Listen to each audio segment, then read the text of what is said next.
एक लड़की सुनसान सीट पर अकेली बैठी थी। शाम का समय था, रात होने वाली थी। वो लड़की अपनी सीट पर अकेली बैठी हुई थोड़ी बहुत नींद के कारण झुक रही थी तो कभी उठ रही थी।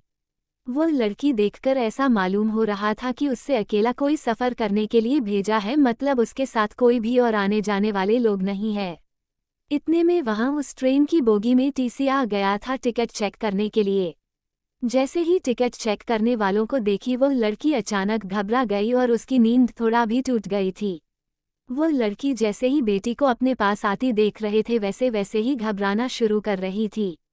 मुझे देखकर यह मालूम हो रहा था कि उस लड़की के पास टिकट तो बिल्कुल भी नहीं होगा। इसी कारण से वह लड़की टिकट चेक करने वालों को देखकर ऐसे काम पर ही थी जैसे उसके पास टिकट हो ही ना हो। जैसी टिकट चेक करने वाले उस लड़के से पूछता है कि टिकट दिखाओ, तभी वह लड़की गुमसुम और मधुर आवाज में कहती है कि मेरे पास टिकट नहीं है, मुझे बहुत जरूरी काम है, मेरी माँ की मृत्यु हो गई है, इसी काम से मैं शहर से गांव जा रही हूँ।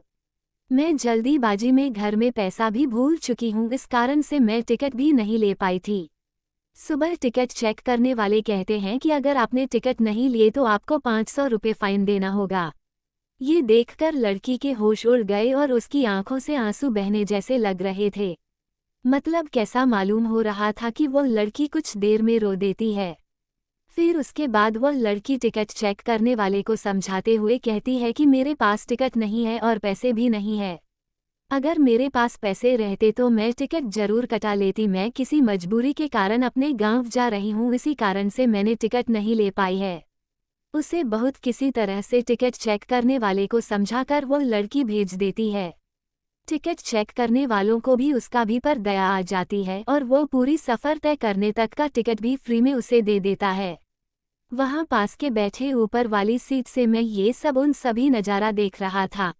जब मैंने उस लड़की को देखा तो वह लड़की सोने ही वाली थी और अपना चादर उठाकर सोने के लिए अपने शरीर पर ओढ़ ली थी। थोड़ी देर बीत जाने के बाद उस लड़के को शायद नींद नहीं आ रही थी। फिर मैंने नीचे उतरा वॉशरूम जाने के लिए तो उस लड़के से मैंने पूछ ही लिया था। मैंने उस लड़के से पूछा था कि क्या आपके पास बिल्कुल भी पैसे नहीं है। वो लड़की घबराई और कहती है कि मैं जल्दीबाजी में घर से निकल गई हूँ, जिस कारण से मैं पैसे लेना उसी भूल गई हूँ।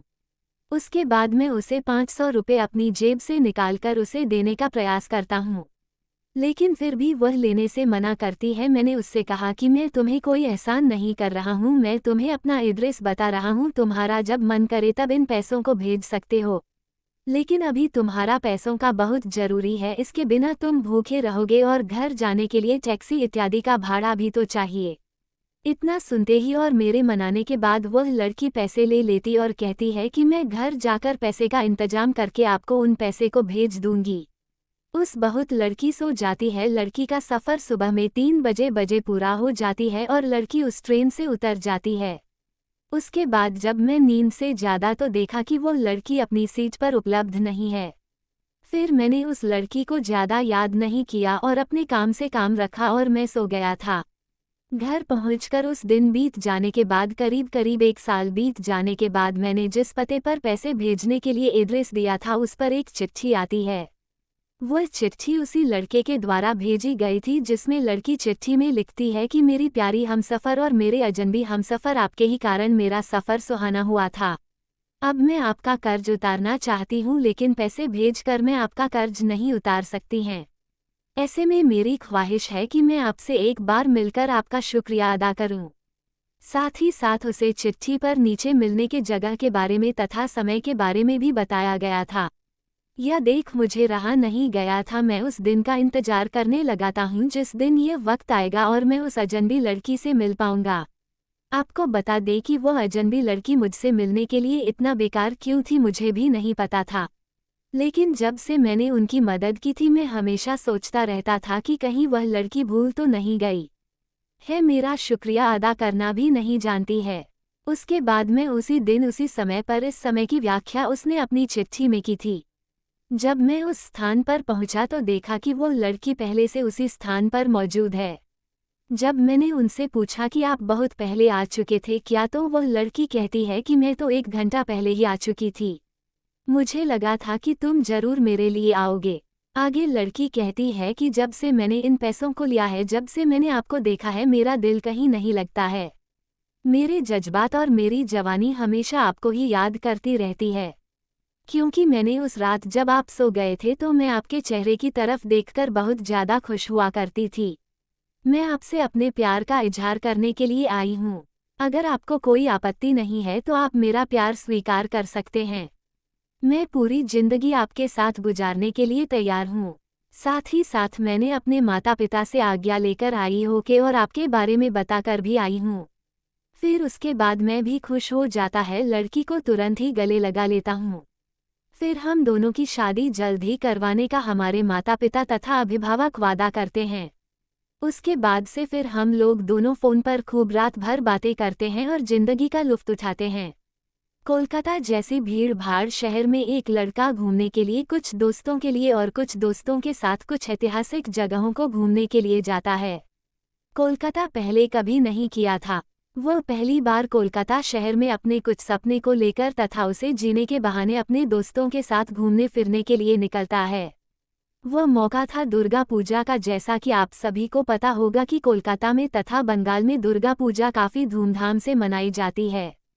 तभी उनके सभी दोस्तों ने कहा कि को चलो कोलकाता का दुर्गा पूजा भी देख लेंगे और साथ में कोलकाता शहर भी घूम लेंगे।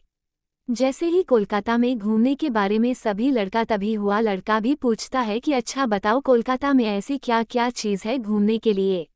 अभी उसका दोस्त कहता है कि कोलकाता में घूमने के लिए चिड़ियाघर है, कोलकाता में घूमने के लिए विक्टोरिया मेमोरियल है, वाटर पार्क है और दीघा बीच है जहां हम लोग एंजॉय कर सकते हैं, मस्ती कर सकते हैं।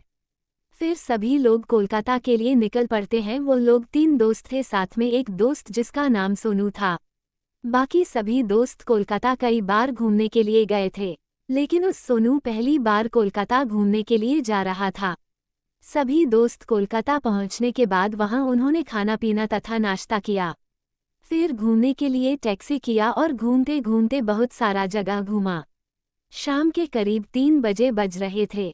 तभी सब दोस्तों ने ये डिसाइड किया कि चलो अब हम लोग वाटर पार्क भी घूमते हैं। इससे पहले सोनू कभी वाटर पार्क घूमने नहीं गया था। आपको बता देगी वाटर पार्क में बहुत सारे पानी होते हैं जिसमें खेलकूद और मस्ती करते हैं। सोनू भी उसी में टिकट कटाकर खेलकूद करने लगे थे वाटर पार्क में। गर्मी का मौसम था, गर्मी बहुत तेज हो रही थी। इसी कारण से उन तीनों लड़कों साथ में सोनू को भी वाटर पार्क से बाहर निकलने का मन नहीं कर रहा था। वाटर पार्क में नहाते नहाते सोनू और उसके दोस्तों को 5 बजे बज चुका था।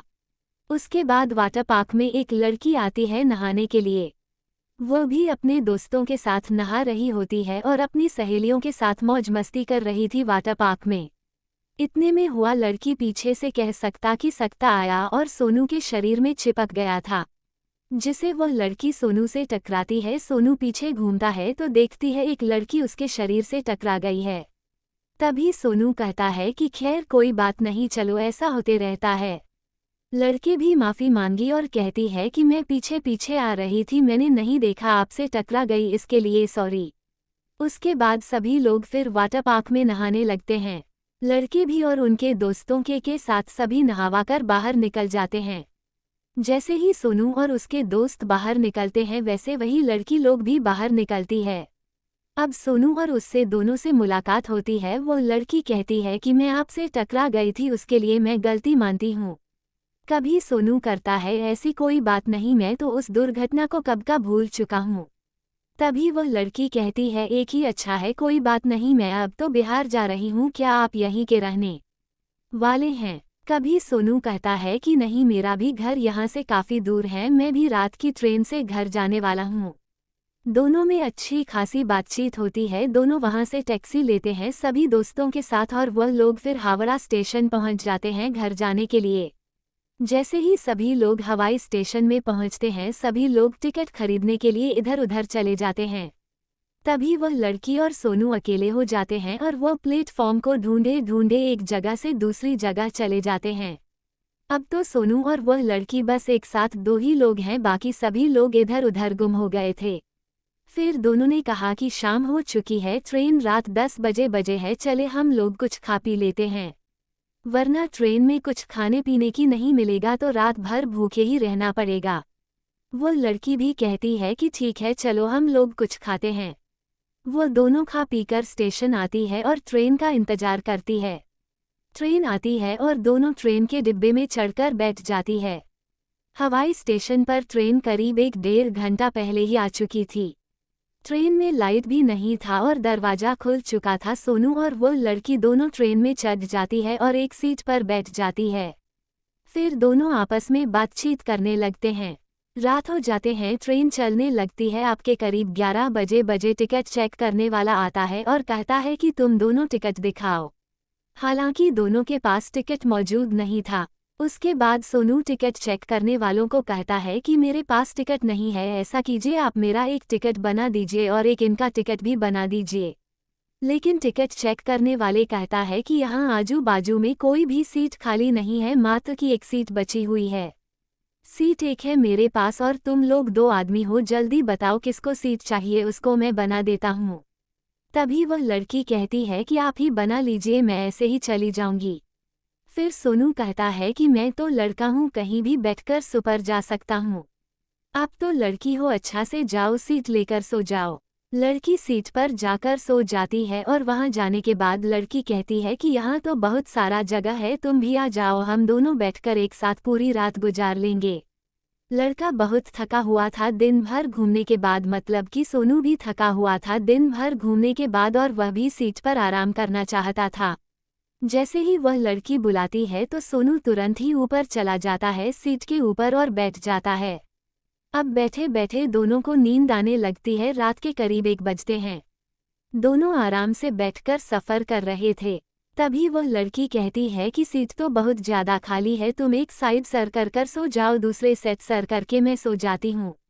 दोनों ऐसा ही करता है और सो जाता है। सोते सोते सुबह हो जाती है और दोनों अपने घर की तरफ ट्रेन से गुजर जाती है। सबसे पहले लड़की की मंजिल पहुंच जाती है। वह ट्रेन से उतर जाती है और लड़का का मोबाइल नंबर लेकर जाती है। उसके बाद दोनों में खूब बातचीत शुरू हो जाती है और दोनों आपस में प्रेम करने लगते हैं। फिर एक बार दोनों आपस में मिलते हैं और दोनों के घरवालों को भी जानकारी दिया जाता है। फिर दोनों की शादी हो जाती है।